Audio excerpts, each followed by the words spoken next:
नमस्कार। मैं हूं आपका दोस्त विजय विद्रोही। आप मुझसे जुड़ चुके हैं, इसके लिए आप सबका तहे दिल से शुक्रिया। और अगले 8-10 मिनट में आपसे जुड़े रहने की कोशिश करूंगा। दोस्तों, गंदा है पर धंधा है। चूंकि धंधा इन दिनों मंदा है, इसीलिए नफरती चैनलों, नफरती एंकरों का आपसी पंगा है। तो नफरती चैनलों को लेकर बवाल मचा हुआ है, नफरती एंकरों को लेकर बवाल मचा हुआ है। और मुझे गालिब साहब का एक शेर याद आ रहा है।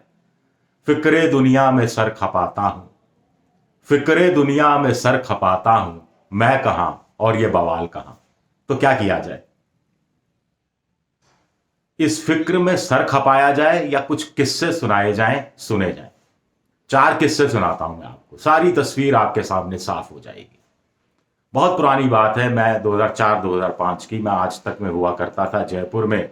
उन दिनों आपको ध्यान होगा कि वैलेंटाइन डे 14 फरवरी, इसका भारी विरोध हुआ करता था। शिव सैनिक विरोध करते थे, बजरंग दल वाले विरोध करते थे, अखिल भारतीय विद्यार्थी परिषद वाले करते थे, विश्व हिंदू परिषद वाले करते थे।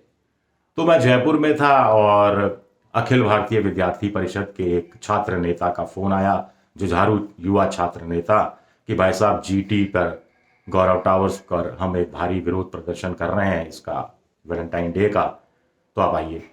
चले गए, कवरेज हो गई, बात खत्म हो गई। लेकिन बात खत्म नहीं हुई। 2 महीने बाद वही छात्र नेता हमारे दफ्तर में था, शादी का कार्ड हाथ में था और कहने लगा कि साहब शादी हो रही है और आपको आना है। मैंने कहा जरूर आएंगे, मुबारकबाद, चाय पिलाई गई उनको। और मैंने पूछा कि भाई ये तो अरेंज मैरिज होगी, तुम्हारा तो लव मैरिज से क्या लेना देना, वैलेंटाइन डे का तो विरोध करते रहे हो। तो उसने कहा नहीं नहीं नहीं, दरअसल ये शादी ही वैलेंटाइन डे के वजह से हो रही है। तो मैंने पूछा कैसे? तो साहब उस दिन जब मैं विरोध प्रदर्शन कर रहा था, वहीं एक लड़की से परिचय हो गया, आंखें चार हुई, उसके बाद फोन नंबर का आदान प्रदान हुआ और बातें होने लगी और अब शादी हो रही है। तो मैं तो शुक्रगुजार हूं आपका उस रूप में। एक दूसरा किस्सा सुनिए। ट्रिपल तलाक का बीजेपी संघ परिवार के लोग भारी विरोध कर रहे थे और मुस्लिम लोग कह रहे थे, मौलवी लोग, उलेमा, कि शरिया के खिलाफ है और ये तमाम चीज़ों को लेकर कि ट्रिपल तलाक का वो समर्थन कर रहे थे। तो हमारे एबीपी चैनल पर भी बहस हो रही थी। एक मौलवी साहब जो अक्सर आया करते थे आए हुए थे। तो मैंने उनसे ऐसे ही बातों बातों में कहा कि भाई आप क्यों विरोध कर रहे हैं, ट्रिपल तलाक का आप समर्थन क्यों नहीं करते, का विरोध क्यों नहीं करते, क्यों समर्थन कर रहे हैं ट्रिपल तलाक का? जमाना इतना आगे चला गया, आपको नहीं लगता कि एक इस दौर के अंदर ये चीजें थोड़ा अमानवीय सी लगती हैं? तो उन्होंने कहा मैं आपकी बात से सहमत हूँ। मैंने तो आपके गेस्ट कोऑर्डिनेटर से भी कहा था, तो गेस्ट कोऑर्डिनेटर ने कहा कि ना ना ना ना ना, ट्रिपल तलाक का समर्थन करोगे तो ही आपको हम बुलाएंगे, नहीं तो विरोध करने वाले तो बहुत बैठे हैं। तो मैंने कहा आपको नहीं आना चाहिए था। तो कहा कि साहब मैं नहीं आता तो कोई और आ जाता। अब आता हूँ चैनल में तो कुछ कमाई भी हो जाती है, 5-7 हज़ार रुपये भी बन जाते हैं। फिर आपकी चैनल की गाड़ी गली तक, मोहल्ले तक, घर तक जाती है, रुतबा बढ़ता है। वापस छोड़ने जाती है, रुतबा और ज़्यादा बढ़ता है। इस बीच 4 लोग लाइव डिबेट मेरी देखते हैं तो रुतबा और बढ़ जाता है, मान सम्मान बढ़ जाता है। अब इस बात का तो मैं क्या जवाब देता? तीसरा किस्सा सुनिए। करणी सेना विरोध कर रही थी बंसाली साहब की जो फिल्म है पद्मावत का। तो चैनल पर बहस हो रही थी, मैं उस समय हर बहस में शरीक हुआ करता था। तो एक दुबले पतले करणी सेना के सज्जन थे, मेरठ के साइड से, युवा बिल्कुल।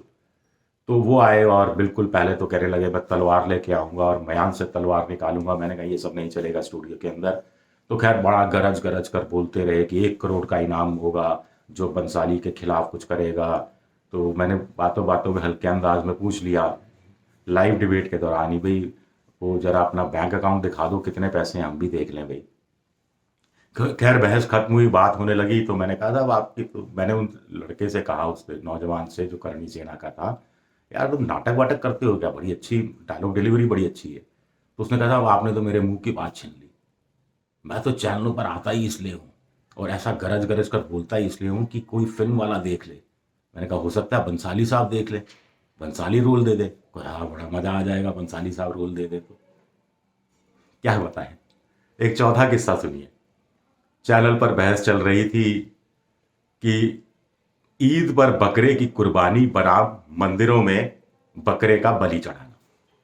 बड़ी गर्मा गर्म बहस। हिंदू पक्ष के एक सज्जन थे, मुस्लिम पक्ष के एक सज्जन थे, दोनों धुआंधार हो रहे थे आपस में, गर्मा गर्म बहस में लड़ मर रहे थे। एक दूसरे के कुर्बानी के खिलाफ कोई एक से एक तर्क ला रहा था। बकरा जो बलि दी जाती है बकरे की मंदिरों में, उसका एक से एक तर्क कोई दूसरा पक्ष कर रहा था।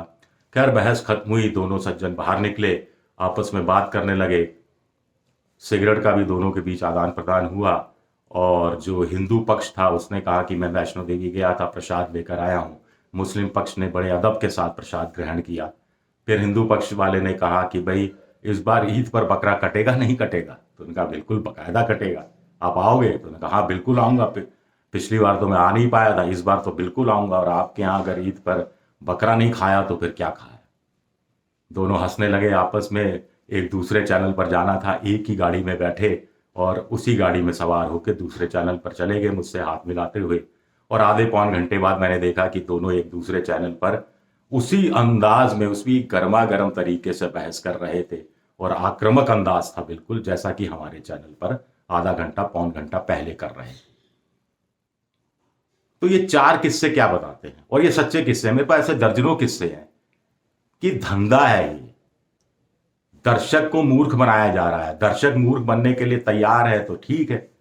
अब ये जो नफरती चैनल हैं के जो एंकर हैं, नफरती एंकर जिनको लेकर बवाल मचा हुआ है, इनको सनातन धर्म से कितना लेना देना है मुझे संदेह है। हिंदू धर्म से कितना लेना देना होता है मुझे संदेह है। वेद क्या होते हैं, पुराण क्या होते हैं, उपनिषद क्या होते हैं, 4 अलग अलग वेद हैं, उनमें क्या क्या किस किस चीज की किस किस रूप में व्याख्या की गई है और किस काल में इनकी रचना हुई थी, मुझे नहीं लगता इस बात की जानकारी होगी। नौकरी बचानी है, नौकरी बच रही है, तनख्वाह बढ़ रही है और आपकी छवि नैरेटिव ऐसा बन रहा है कि ये सबसे तेज तरार हिंदूवादी चैनल का है, हिंदूवादी एंकर है। तो उस हिसाब से नियुक्तियां भी हो रही हैं अलग अलग चैनलों में। संपादक खुश हैं कि घर बैठे टीआरपी मिल रही है और मालिक खुश हो जाएगा इससे टीआरपी को देखकर। दूसरे जो सीईओ खुश हैं कि विज्ञापन आ रहा है, सरकारी विज्ञापन में कोई अड़चन नहीं आ रही। और मालिक खुश है कि भाई सीबीआई का छापे का डर नहीं है, ईडी का डर नहीं है, इनकम टैक्स की रेड का कोई डर नहीं है, तो सुखी जीवन जी चल रहा है। सत्ता पक्ष खुश है कि एजेंडा काम कर रहा है, एजेंडा पर सब लोग चल रहे हैं।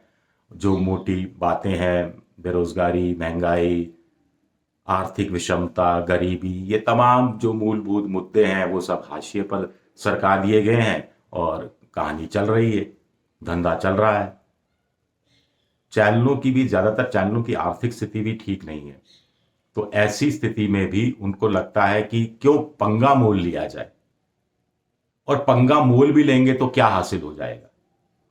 तो एक आसान रास्ता है, लेजी जर्नलिज्म का दौर है, एक आसान रास्ता है और इसमें सब अपनी अपनी दुकान चला रहे हैं और सब अपना अपना स्वार्थ की सिद्धि कर रहे हैं। और मूर्ख कौन बन रहा है? दर्शक।